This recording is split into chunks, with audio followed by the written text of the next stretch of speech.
This was a case that was sort of like a history lesson of drug use in the Bronx.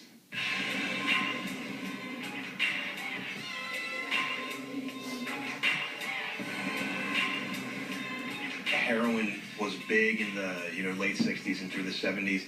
Crack obviously exploded in the mid 80s, but heroin was sort of always around at a lower level. It's sad to say it, but New York is a very large center of heroin abuse. DEA had monitoring programs. We could see that even with the emergence of crack cocaine on the street, heroin, very high purity, was plentiful on the market. That fueled a lot of turf battles and, various gang rivalries and the violence as well. In the age of crack, Rosalie Garcia specialized in heroin, right under the nose of the law. This is the Hunts Point section of the Bronx. We're coming up on 914 Hoe Avenue. This is where Rosalie Garcia plied her trade. In the late 1990s, this may have been the most dangerous apartment building in all of New York.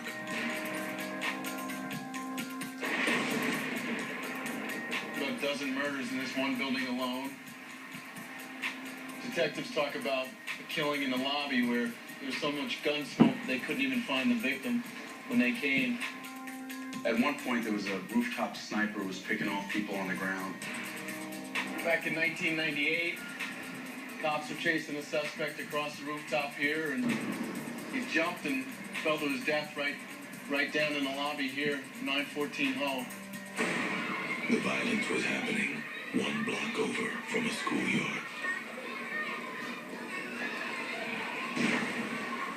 And only a few blocks away from the famed 41st Precinct.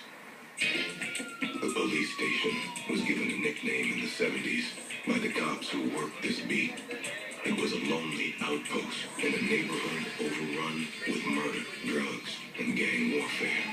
They called it Fort Apache. In the early 1970s, Fort Apache, the Bronx, averaged between 120 and 130 homicides a year. 20 years later, Rosalie Garcia took the legendary name and ran with it. The White House has released a report saying that United States heroin use is at its all-time low, but the report contradicts what's going on right now in New York City.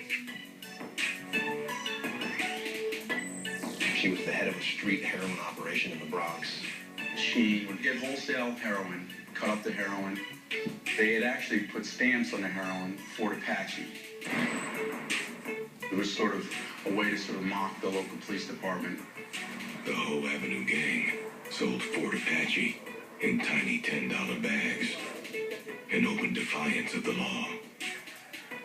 It was a street corner business. It was every day. It was daily. It was in lobbies of apartment buildings. It was nonstop. Authorities believed they were selling $10 bags to the tune of $60,000 to $70,000 a week. Heroin may be cheaper out here on the street, but the high cost of heroin-related crimes continues to go up. This was a ruthless gang. Hitmen with body armor. They had drug pitchers going out in the street selling, $10 stamps of heroin. For 10, 15 years, it was a very productive crew. The mastermind was a pint-sized gangster known as Shorty. Her name was Rosalie Garcia, and she ran these streets for more than a decade. She solidified her reputation in 1994, ending a 3-month gang war by ordering the killing of 2 of her rivals. It happened in a shootout in the lobby of her own building. Prosecutors say she killed off her rivals because it was so lucrative. Authorities say she ordered her son to take out her rival by handing him a bag of guns and telling him to make sure to do it right. Manuel Roman just to whip the man in public before another member of the crew shot him in the street. Her son kind of helped run that organization with her, so it was kind of a mother-son bizarre thing. We talked to residents there at the time. They really were paralyzed, trapped in their own building for many years. With the profits, she and her son opened legitimate businesses in the neighborhood. dry cleaners and a pool hall to help launder the drug money. Authorities also say they hired a Santeria priestess to cast a spell in order to reveal their enemies. By the late 1990s, members of her crew were snared by police. They began turning on the boss. I think with Rosalie, the breadth of this operation, it had grown to such proportions, and it was getting so out of hand with the killings and everything else that they had to move in. She was indicted in 2001 and charged with murder and running a continuing criminal enterprise. I mean, it doesn't compute when you walk into the Manhattan Federal Court. You know, how we've glorified gangsters in movies and TV. It's not the appearance that you usually have of what a head of a murderous drug gang should look like. Charged as the ringleader in a far-reaching racketeering case involving heroin distribution and 4 counts of murder, Rosalie Garcia, barely 5 feet tall, appeared pouty-faced and apologetic to the judge. She claimed that drug addiction was the motivating factor in all this. The judge pretty much rejected that, said that drug addiction is not a defense to murder. Guilty on all counts. A lethal beauty who ran her neighborhood like a mob boss. Shorty is now serving a life sentence.